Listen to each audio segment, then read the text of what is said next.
ਸਾਥੀਓ, मैं गल करन लगा कि अज तो 4-5 दिन पहला नकोदर दे विच जिहड़े 2 कतल होए सीगे। एक सीगा टिम्मी चावला जिहड़ा दुकानदार है जिन्हों फरौती दे करके मार दिता गया। दूजा उहदे नाल सीगा उहदा गनमैन जिहड़ा पंजाब पुलिस दा सिपाही सीगा मनदीप।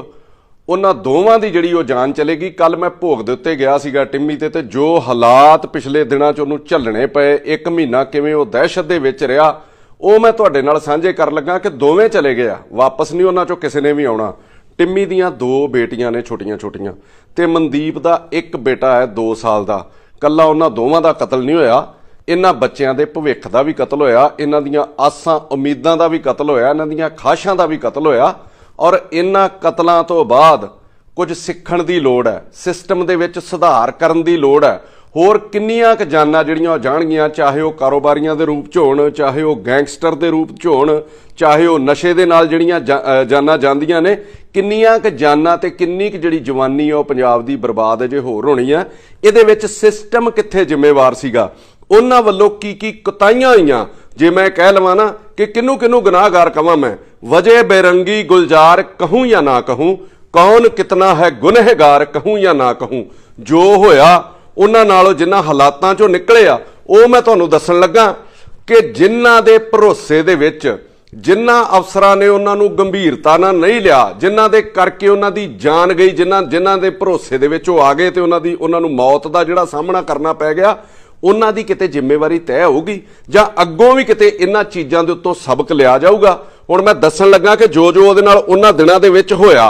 टिम्मी जिहड़ा ਉਹ ADC कोल ਜਾਂਦਾ, ਜਿਹੜੇ ਜਲੰਧਰ ਦੇ ADC ਨੇ अपना लाइसेंस बनाने लिए अपने दोस्त के नाल, ते कल उहदे दोस्त ने जो मैनूं दस्सिया ते बहुत ज़्यादा वो शर्मनाक है उस ADC वास्ते भी। वो ADC को लाइसेंस बनाउण जांदा और ADC अग्गों उहनूं कहिंदा कि परमात्मा बैठा, जे तू मरना आया तो मर ही जाना, जे तू नहीं तेरी आई तो फिर तू नहीं मर सकदा, कोई पिस्तौल ने तेनों बचा नहीं लेना। मैं भी कहना कि पिस्तौल उन्होंने बचा नहीं सी सकदा, जिहड़ा उन्होंने मारन की नीत नाल ही आ गया, उन्होंने कोई पिस्तौल कड्ढण दा किसी ने मौका भी नहीं सी देना। पर जिहड़े ADC वल्लों उन्होंने ये शब्द वरते गए, ये बेहद घटिया ते अगले दा दिल तोड़न वाले सीगे। उस तो बाद वो बारी बारी जाके SSP कोल दुहाई दिंदा रहा। पहला 3 ਉਹਨੂੰ गनमैन दिते, फिर हौली हौली जो ਉਹਦੀ मौत हुई ਉਹਦੇ ਨਾਲ 1 गनमैन रह गया सीगा। कुछ ਉਹਦੇ ਜਿਹੜੇ 2 गनमैन ने वो वापस ले ले गए। SSP ਨੂੰ ਉਹਨੇ ਇੱਥੋਂ तक रिक्वेस्ट की कि मैं पंजाब छड्ड जावां, मैं पंजाब ਨੂੰ छड्ड के चले जावां। ਇਹ भी मैनूं पता लगा कि किते ना किते ਉਹਦੀ पैसे ਦੀ भी ਉਹਨਾਂ ਨਾਲ सैटलमेंट होण ਨੂੰ ਤਿਆਰ ਸੀਗੀ, पर अफसरां ਦੇ ਭਰੋਸੇ 'ਚ आ के ਉਹਨੇ ਉਹਨਾਂ ਦਾ ਭਰੋਸਾ ਰੱਖਣ ਲਈ ਕੋਈ ਪੈਸੇ नहीं ਦਿੱਤੇ ਤੇ ਜਿਹੜਾ ਉਹ मौत ਦੇ ਮੂੰਹ ਦੇ ਵਿੱਚ चले गया। ਜਿਹੜੇ ਥੱਲੇ ਪੁਲਿਸ ਅਫਸਰਾਂ ਦੇ ਕੋਲੋਂ ਜਾਂਦਾ ਰਿਹਾ ਉਹਨੂੰ ਕਹਿੰਦੇ ਰਹੇ कि ਉੱਪਰ ਮਿਲੋ जाके, मतलब ਇਹ कि ਉਹਨੂੰ सीरीयसली ਕਿਸੇ ने लिया ही नहीं, सिर्फ फॉर्मैलिटी की गई जिवें बाकी ਸਾਰਿਆਂ ਦੇ ਨਾਲ ਕੀਤੀ ਜਾਂਦੀ ਹੈ। बहुत ਥਾਵਾਂ ਤੇ बहुत ਸਾਰੇ ਜ਼ਿਲ੍ਹਿਆਂ ਦੇ ਵਿੱਚ ਇਹੋ ਜਿਹੇ ਅਫਸਰ ਲੱਗੇ ਆ। ਸਾਡੇ ਜ਼ਿਲ੍ਹੇ ਦੇ ਵਿੱਚ ਵੀ ਇੱਕ ਅਫਸਰ ਹੈਗਾ, ਮੈਨੂੰ ਪਤਾ ਲੱਗਾ ਉਹਨੂੰ ਕਿਸੇ ਬੰਦੇ ਨੇ ਜਾ ਕੇ ਕਿਹਾ ਕਿ ਮੈਨੂੰ ਗੈਂਗਸਟਰਾਂ ਦੀਆਂ ਧਮਕੀਆਂ ਆ ਰਹੀਆਂ ਨੇ, ਆ ਬਾਹਰਲੇ ਨੰਬਰਾਂ ਤੋਂ ਫੋਨ ਆਉਂਦੇ ਨੇ, ਤੇ ਉਹ ਅਫਸਰ ਅੱਗੋਂ ਉਹਨੂੰ ਕਹਿੰਦਾ ਤੂੰ ਇਹਨੂੰ ਬਲੌਕ ਕਰ ਦੇ। ਹੁਣ ਉਹਨੂੰ ਮੈਂ ਪੁੱਛਣਾ ਚਾਹੁੰਦਾ ਅਫਸਰ ਨੂੰ, ਉਹ ਨੰਬਰ ਤੇ ਬਲੌਕ ਕਰ ਦੂਗਾ, ਅਗਲਿਆਂ ਦੀ ਆਉਂਦੀ ਗੋਲੀ ਕਿਸ ਤਰ੍ਹਾਂ ਬਲੌਕ ਕਰੂਗਾ?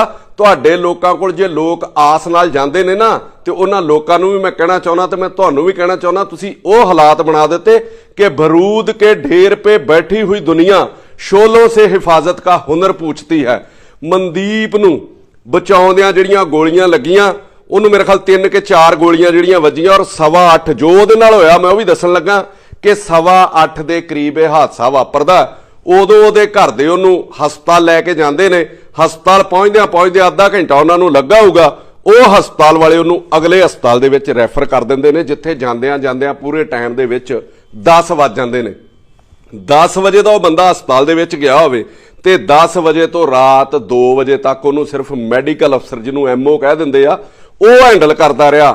2 ਵਜੇ ਹਸਪਤਾਲ ਦੇ ਵਿੱਚ ਸਰਜਨ ਆਉਂਦੇ ਆ ਔਰ ਉਸ ਤੋਂ ਬਾਅਦ ਉਹਨੂੰ ਦੱਸਦੇ ਆ ਕਿ 95% ਬੰਦਾ ਤੁਹਾਡਾ ਠੀਕ ਹੈ। 95% ਠੀਕ ਦੱਸਣ ਦਾ ਮਤਲਬ ਇਹ ਹੁੰਦਾ ਵੀ ਉਹਦੀ ਜਾਨ ਬਚ ਜਾਣੀ ਹੈ। 20,000 ਰੁਪਏ ਦੀਆਂ ਉਹਨਾਂ ਨੇ ਦਵਾਈਆਂ ਆਪ ਜਿਹੜੀਆਂ ਉੱਥੋਂ ਖਰੀਦੀਆਂ। ਉਸ ਤੋਂ ਲਹਿਦਾ 30,000 ਰੁਪਇਆ ਇੱਕ, 50,000 ਰੁਪਇਆ ਇੱਕ, 1,70,000 ਰੁਪਇਆ ਜਿਹੜਾ ਉਹਨਾਂ ਕੋਲ ਇੱਕ ਲਿਆ ਜਾਂਦਾ, 2,30,000 ਰੁਪਇਆ ਜਿਹੜਾ ਹਸਪਤਾਲ 'ਚ ਜਮ੍ਹਾਂ ਕਰਾਇਆ ਗਿਆ, और 20,000 ਦੀਆਂ ਦਵਾਈਆਂ ਅੱਡ। ਜੇ ਦਵਾਈ ਉਹਨਾਂ ਨੇ ਅੱਡ ਲੈ ਲਈ ਆਪਣੀ, ਤੇ ਉਸ ਤੋਂ ਬਾਅਦ ਮੈਂ ਪੁੱਛਣਾ ਚਾਹੁੰਦਾ ਕਿ ਹਸਪਤਾਲ ਨੂੰ ਕੋਈ ਪੁੱਛਣ ਵਾਲਾ ਹੈਗਾ ਕਿ ਬਾਕੀ ਖਰਚਾ ਸਵੇਰੇ 10 ਵਜੇ ਤੁਸੀਂ ਉਹਦਾ ਐਲਾਨ ਕਰ ਦਿੰਦੇ ਹੋ ਵੀ ਉਹਦੀ ਮੌਤ ਹੋ ਗਈ ਆ, 12 ਘੰਟਿਆਂ ਦੇ ਵਿੱਚ 2.5 ਲੱਖ ਰੁਪਏ ਦਾ ਹਸਪਤਾਲ ਦੇ ਵਿੱਚ ਕੀ ਉਹਨੇ ਲਾ ਲਿਆ। ICU ਦੇ ਵਿੱਚ ਰਿਹਾ ਹੋਊਗਾ, ਉਹਦਾ 5 7 10 ਹਜ਼ਾਰ ਰੁਪਈਆ ਖਰਚਾ ਹੋਊਗਾ। ਤੁਹਾਡੇ ਡਾਕਟਰ ਵੱਡੇ ਤੋਂ ਵੱਡੇ ਵੀ ਆ ਗਏ ਹੋਣਗੇ ਰਾਤ ਦੇ ਵਿੱਚ 3 4 5 4-5 ਹਜ਼ਾਰ ਤੋਂ ਉੱਤੇ ਵਿਜ਼ਿਟ ਦੀ ਫੀਸ ਨਹੀਂ ਹੋਊਗੀ। ਫਿਰ 2,50,000 ਰੁਪਈਆ ਜਿਹੜਾ ਉਹਦਾ ਉਹ ਬਣਾ ਦਿੱਤਾ ਗਿਆ। ਮਤਲਬ ਇਸ ਮੌਕੇ ਦੇ ਉੱਤੇ ਵੀ ਇਹ ਨਹੀਂ ਵੇਖਿਆ ਗਿਆ, ਉਹਨੂੰ ਪਹਿਲਾਂ ਪੈਸੇ ਜਮ੍ਹਾਂ ਕਰਾਉਣ ਲਈ ਕਿਹਾ ਗਿਆ ਔਰ ਉਸ ਤੋਂ ਬਾਅਦ ਉਹਦੇ ਨਾਲ ਜਿਹੜਾ ਮਿਸਬਿਹੇਵ ਉਹਦੇ ਪਰਿਵਾਰ ਨਾਲ ਕੀਤਾ ਗਿਆ। ਕੱਲ ਉਹ ਪਰਿਵਾਰ, ਉਹਦਾ ਬ੍ਰਦਰ ਰੋ ਰਿਹਾ ਸੀਗਾ। ਇੱਕ ਡਾਕਟਰ ਉਹਨਾਂ ਨੂੰ ਕੰਟੀਨ 'ਚ ਮਿਲਦਾ ਔਰ ਉਹਨੂੰ ਪੁੱਛਦੇ ਨੇ ਕਿ ਸਾਡੇ ਭਰਾ ਦਾ ਹਾਲ ਕੀ ਹੈ, ਔਰ ਡਾਕਟਰ ਅੱਗੋਂ ਉਹਨੂੰ ਪੈਂਦਾ ਕਿਤਨਾ ਕਿ ਮੈਂ ਕੱਲੇ ਨੂੰ ਹਾਲ ਦੱਸੂਗਾ, ਮੇਰੇ ਦਫ਼ਤਰ 'ਚ ਇੱਕ ਜਿਹੜਾ ਆ ਜਾਓ ਤੇ ਮਤਲਬ ਉਹਨੂੰ ਪੁੱਛ ਲਿਓ। ਪੁਲਿਸ ਮੁਲਾਜ਼ਮ ਨੂੰ ਗੋਲੀ ਲੱਗੀ ਹੋਵੇ, ਸਾਰੇ ਅਫਸਰ ਉਹਦੇ ਨਾਲ ਗਏ ਹੋਣ ਤੇ ਫੇਰ ਹਸਪਤਾਲ ਆਪਣੀਆਂ ਇੰਨੀਆਂ ਮਨਮਾਨੀਆਂ ਕਰਨ, ਇੰਨੀ ਲੁੱਟ ਖਸੁੱਟ ਕਰਨ, ਫਿਰ ਇਹਦੀ ਕਿਹਦੀ ਛੱਤਰ ਛਾਇਆ ਦੇ ਵਿੱਚ ਹੈ? ਸਰਕਾਰ ਇਹ ਸਪਸ਼ਟ ਤੇ ਕਰੇ ਕਿ ਇਹ ਜਿਹੜੇ ਪ੍ਰਾਈਵੇਟ ਹਸਪਤਾਲ ਆ, ਪ੍ਰਾਈਵੇਟ ਸਕੂਲ ਹੈ, ਹੁਣ ਕਿਹਦੀ ਛੱਤਰ ਛਾਇਆ ਦੇ ਹੇਠ ਚੱਲ ਰਹੇ ਆ? ਕੀ ਕਦੀ ਇਸ ਦੇ ਵਿੱਚ ਸੁਧਾਰ ਹੋਊਗਾ? ਕੀ ਜਿਹੜੇ ਬਦਲਾਵ ਦੀਆਂ ਗੱਲਾਂ ਕੀਤੀਆਂ ਗਈਆਂ ਸੀਗੀਆਂ ਉਹ ਬਦਲਾਵ ਆਊਗਾ ਕਦੀ? ਮੈਂ ਸਾਰਿਆਂ ਨੂੰ ਮਾੜਾ ਨਹੀਂ ਕਹਿੰਦਾ, ਪਰ ਮੈਂ ਉਹਨਾਂ ਡਾਕਟਰਸ ਨੂੰ ਵੀ ਕਹਿਣਾ ਚਾਹੁੰਦਾ ਜਿਨ੍ਹਾਂ ਦੇ ਸਰਕਾਰਾਂ ਤੇ ਸਿਸਟਮ ਦੇ ਨਾਲ ਹੱਥ ਰਲੇ ਆ, ਉਹਨਾਂ ਨੂੰ ਕੋਈ ਖੌਫ ਹੀ ਨਹੀਂ। ਮੈਂ ਉਹਨਾਂ ਨੂੰ ਕਹਿੰਦਾ ਤੁਹਾਨੂੰ ਸਰਕਾਰਾਂ ਦਾ ਖੌਫ ਨਹੀਂ, ਤੁਹਾਨੂੰ ਸਿਸਟਮ ਦਾ ਖੌਫ ਨਹੀਂ, ਪਰ ਪਰਮਾਤਮਾ ਦੇ ਖੌਫ ਤੇ ਖਾਓ। ਤੁਹਾਡਾ ਦਿਲ ਨਹੀਂ ਤੁਹਾਨੂੰ ਦੱਸਦਾ ਵੀ ਅੱਜ ਯਾਰ ਤੁਸੀਂ ਕਿਸੇ ਨਾਲ ਗਲਤ ਕਰਕੇ ਆਏ ਹੋ। ਤੁਹਾਡੇ ਲਈ ਇਹ ਗੱਲ ਮੈਂ ਕਹਿ ਲਵਾਂ ਨਾ ਕਿ किस से तुम दोष छुपाओगे अपने, किस से तुम दोष छुपाओगे अपने, अपना मन भी तो दर्पण होता है। ਕੀ ਕਦੀ ਤੁਸੀਂ ਅੰਦਰ ਝਾਤੀ ਨਹੀਂ ਮਾਰੀ ਆਪਣੇ ਮਨ ਦੇ ਸ਼ੀਸ਼ੇ ਦੇ ਵਿੱਚ ਵੀ ਲੋਕ ਤੁਹਾਡੇ ਕੋਲ ਕਿੰਨੀ ਆਸ ਨਾਲ ਆਉਂਦੇ ਆ ਤੇ ਕਿੱਦਾਂ ਤੜਫਦੇ ਹੋਏ ਤੇ ਤੁਹਾਨੂੰ ਗਾਲਾਂ ਕੱਢਦੇ ਜਾਂਦੇ ਆ? ਇਸ ਸਾਰੇ ਸਿਸਟਮ ਦੇ ਨਾਲ ਸੂਬੇ ਦਾ ਨੁਕਸਾਨ ਹੋ ਰਿਹਾ, ਆਉਣ ਵਾਲੀ ਪੀੜ੍ਹੀ ਦਾ ਨੁਕਸਾਨ ਹੋ ਰਿਹਾ। ਪਹਿਲਾਂ ਬੱਚੇ ਬਾਹਰ ਜਾਂਦੇ ਸੀਗੇ, ਆਪਾਂ ਕਹਿੰਦੇ ਸੀ ਬੱਚਿਆਂ ਦਾ ਬ੍ਰੇਨ ਜਿਹੜਾ ਉਹ ਡਰੇਨ ਹੋ ਰਿਹਾ, ਮਨੀ ਜਿਹੜੀ ਸਾਡੀ ਉਹ ਡਰੇਨ ਹੋ ਰਹੀ ਆ। ਜਿਹੜਾ ਉਹ ਪੈਸਾ ਕਮਾਉਂਦੇ ਸੀਗੇ ਮਾਪੇ, ਉਹ ਕਮਾ ਕੇ ਉਹਦੇ ਤੇ ਪੈਸਾ ਲਾ ਕੇ ਬੱਚੇ ਨੂੰ ਬਾਹਰ ਭੇਜ ਦਿੰਦੇ ਸੀ। ਹੁਣ ਬੱਚਾ ਨਹੀਂ ਬਾਹਰ ਜਾ ਰਿਹਾ, ਹੁਣ ਸਮੁੱਚਾ ਵਪਾਰ ਜਿਹੜਾ ਪੰਜਾਬ ਤੋਂ ਬਾਹਰ ਜਾਣਾ ਸ਼ੁਰੂ ਹੋ ਗਿਆ। ਲੋਕ ਆਪਣਾ ਵਪਾਰ ਨਾਲ ਲੱਗਦੇ ਸੂਬਿਆਂ ਦੇ ਵਿੱਚ ਉਹਨਾਂ ਨੇ ਕਰਨਾ ਸ਼ੁਰੂ ਕਰ ਦਿੱਤਾ। ਬੱਚੇ ਬਾਹਰ ਜਾ ਰਹੇ ਆ, ਵਪਾਰ ਇੱਥੋਂ ਖਤਮ ਹੋ ਰਿਹਾ ਤੇ ਇਸ ਸੂਬੇ ਦੇ ਨੁਕਸਾਨ ਦੀ ਭਰਪਾਈ ਕੌਣ ਕਰੂਗਾ?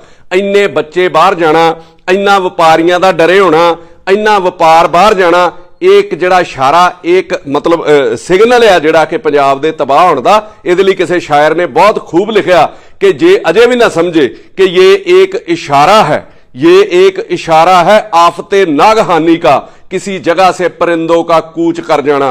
लोकां दे ते किते आपां इत्थे आ साइबेरियन पंछी आउंदे आ ते किड्डी आस दे नाल ओहदियां खबरां लगदियां कितों ते पंछी गायब हो जाण ते ओह भी एक इशारा हुंदा भी कोई तबाही आउण वाली आ जां मतलब कोई नुकसान होण वाला वा। ਇੰਨਾ ਬੱਚਾ ਸਾਡਾ ਬਾਹਰ ਚਲੇ ਗਿਆ, ਇੰਨਾ ਵਪਾਰੀ ਸਾਡਾ ਇੱਥੇ ਪੰਜਾਬ 'ਚ ਪੈਸੇ ਲਾਉਣ ਨੂੰ ਤਿਆਰ ਨਹੀਂ।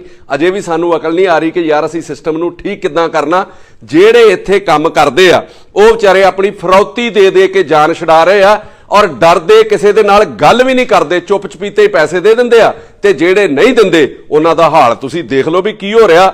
ਲੋਕ ਡਰੇ ਹੋਏ ਨੇ, ਵਪਾਰੀ ਡਰੇ ਹੋਏ ਨੇ। ਇੱਥੇ ਤੇ ਆਮ ਇਹ ਕਿਹਾ ਜਾਂਦਾ ਵੀ ਜਿੱਥੇ ਕ੍ਰਾਈਮ ਘਟੂਗਾ ਉੱਥੇ ਵਪਾਰ ਵਧੂਗਾ, ਪਰ ਇੱਥੇ ਜਿਹੜਾ ਉਹ ਕ੍ਰਾਈਮ ਵੱਧ ਰਿਹਾ ਤੇ ਵਪਾਰ ਘਟ ਰਿਹਾ। ਤੇ ਜੇ ਵਪਾਰ ਵਧੂਗਾ ਤੇ ਉਹਦੇ ਨਾਲ ਜੇ ਕ੍ਰਾਈਮ ਵੀ ਘਟੂਗਾ ਤੇ ਉਹਦੇ ਨਾਲ ਨਸ਼ਾ ਵੀ ਘਟੂਗਾ। ਇਹਨਾਂ ਚੀਜ਼ਾਂ ਦੇ ਨਾਲ ਤੁਸੀਂ ਆਪਣੇ ਸੂਬੇ ਦਾ ਸੁਧਾਰ ਕਰ ਸਕਦੇ ਹੋ। ਵਪਾਰੀ ਇੱਥੇ ਡਰਿਆ ਮਹਿਸੂਸ ਕਰਦਾ, ਵਪਾਰੀ ਇੱਥੇ ਕੰਮ ਕਰਨ ਨੂੰ ਤਿਆਰ ਨਹੀਂ ਤੇ ਨਾ ਤੇ ਇੱਥੇ ਕ੍ਰਾਈਮ ਘਟਣਾ ਤੇ ਨਾ ਇੱਥੇ ਜਿਹੜਾ ਉਹ ਨਸ਼ਾ ਘਟਣਾ ਵਾ। ਔਰ ਸਰਕਾਰ ਇੱਕ ਗੱਲ ਚੰਗੀ ਤਰ੍ਹਾਂ ਸਮਝ ਲਵੇ, ਜਿਹੜੀ ਮੈਂ ਅੱਜ ਇੱਕ ਗੱਲ ਕਹਿਣੀ ਚਾਹੁੰਦਾ ਔਰ ਮੈਂ ਬਾਰ-ਬਾਰ ਇਹ ਗੱਲ ਕਹਿਣਾ ਕਿ ਕ੍ਰਾਈਮ, ਗੈਂਗਸਟਰ ਤੇ ਨਸ਼ਾ ਸਰਕਾਰ ਦੀ ਪ੍ਰਾਇੋਰਟੀ ਤੇ ਹੈ ਨਾ। ਇਹਨਾਂ ਦੋਵਾਂ ਨੂੰ ਪੁਲਿਸ ਕੱਲੀ ਖਤਮ ਨਹੀਂ ਕਰ ਸਕਦੀ। ਤੁਸੀਂ ਜਿੰਨਾ ਮਰਜ਼ੀ ਜ਼ੋਰ ਲਾ ਲਓ, ਤੁਸੀਂ ਨਸ਼ਾ ਜਿਹੜਾ ਉਹ ਟਰਾਲੀਆਂ ਭਰ ਕੇ ਫੜ ਲਓ, ਉਹਨੂੰ ਸਾੜ ਦਿਓ, ਫੜੀ ਜਾਓ। ਗੈਂਗਸਟਰ ਬੱਸਾਂ ਭਰ ਕੇ ਮਾਰੀ ਜਾਓ। ਇਹ ਤੁਹਾਡੇ ਖਤਮ ਦੋਵੇਂ ਨਹੀਂ ਮੁੱਕ ਸਕਦੇ ਜਿੰਨਾ ਚਿਰ ਬੱਚਿਆਂ ਨੂੰ ਰੁਜ਼ਗਾਰ ਨਹੀਂ ਮਿਲਦਾ, ਜਿੰਨਾ ਚਿਰ ਬੱਚਿਆਂ ਨੂੰ ਇੱਜ਼ਤਮਾਨ ਦੀ ਰੋਟੀ ਨਹੀਂ ਮਿਲਦੀ।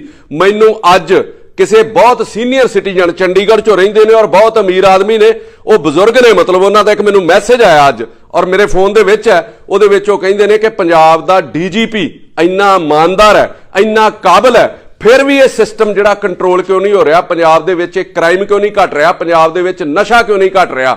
ਉਹਨਾਂ ਲਈ ਮੈਂ ਇੱਕ ਗੱਲ ਉਹਨਾਂ ਨੂੰ ਵੀ ਦੱਸੀ ਹੈ ਤੇ ਮੈਂ ਸਰਕਾਰ ਨੂੰ ਵੀ ਦੱਸਣੀ ਚਾਹੁੰਦਾ ਕਿ CM ਤੇ DGP ਇਹਨਾਂ ਨੂੰ ਜੁਆਇੰਟ ਪਾਲਿਸੀ ਬਣਾਉਣੀ ਪਊਗੀ। ਬੱਚਿਆਂ ਨੂੰ ਕੰਮ ਕਿਸ ਤਰ੍ਹਾਂ ਦਿੱਤਾ ਜਾ ਸਕਦਾ, ਬੱਚਿਆਂ ਨੂੰ ਹੋਰ ਪਾਸੇ ਲਾਇਆ ਕਿਸ ਤਰ੍ਹਾਂ ਜਾ ਸਕਦਾ। ਪਰ ਇੱਥੇ ਸਰਕਾਰ ਜਿਹੜੀ ਆ ਉਹ ਰਾਜਕਤਾ ਫੈਲਾ ਰਹੀ ਹੈ, ਉਹ ਭੁੱਖਮਰੀ ਫੈਲਾ ਰਹੀ ਹੈ ਤੇ ਆਸ ਕਰਦੀ ਆ ਵੀ ਪੁਲਿਸ ਸਾਰੇ ਮਤਲਬ ਕੰਮ ਕਰ ਦੇਵੇ, ਸਾਡੇ ਠੀਕ ਕਰ ਦੇਵੇ। ਕੰਮ ਸਾਰੇ ਬੰਦ ਆ। ਮੇਰੀ ਗੱਲ ਸ਼ਾਇਦ ਤੁਹਾਨੂੰ ਸਾਰਿਆਂ ਨੂੰ ਹਾਸੂ ਹੀ ਨਹੀਂ ਲੱਗੂਗੀ, ਪਰ ਇਹਦੇ ਰਿਜ਼ਲਟ ਜਿਹੜੇ ਆਉਣ ਵਾਲੇ ਦਿਨਾਂ ਦੇ ਵਿੱਚ ਤੁਹਾਨੂੰ ਭੁਗਤਣੇ ਪੈਣਗੇ। ਰੇਤ ਪੰਜਾਬ ਦੇ ਵਿੱਚ ਅੱਜ ਸਭ ਤੋਂ ਮਹਿੰਗੀ ਹੈ, ਰੇਤ ਬੰਦ ਹੈ। ਮੈਂ ਅੱਗੇ ਵੀ ਇੱਕ ਦਿਨ ਖਲੋ ਕੇ ਟਰਾਲੀਆਂ ਦੇ ਬਾਹਰ ਕਿਹਾ ਸੀਗਾ ਕਿ ਰੇਤ ਦੇ ਨਾਲ ਮਜ਼ਦੂਰ, ਸ਼ਟਰਿੰਗ ਵਾਲਾ, ਰੰਗ ਰੋਗਣ ਵਾਲਾ, ਬਿਜਲੀ ਵਾਲਾ, ਪੱਥਰ ਵਾਲਾ, ਲੱਕੜ ਵਾਲਾ, ਰੇੜੇ ਵਾਲਾ, ਰਿਕਸ਼ੇ ਵਾਲਾ, ਉਹ ਸਾਰੇ ਲੋਕ ਜੁੜੇ ਨੇ, ਉਹ ਸਾਰੇ ਵਿਹਲੇ ਹੋ ਗਏ।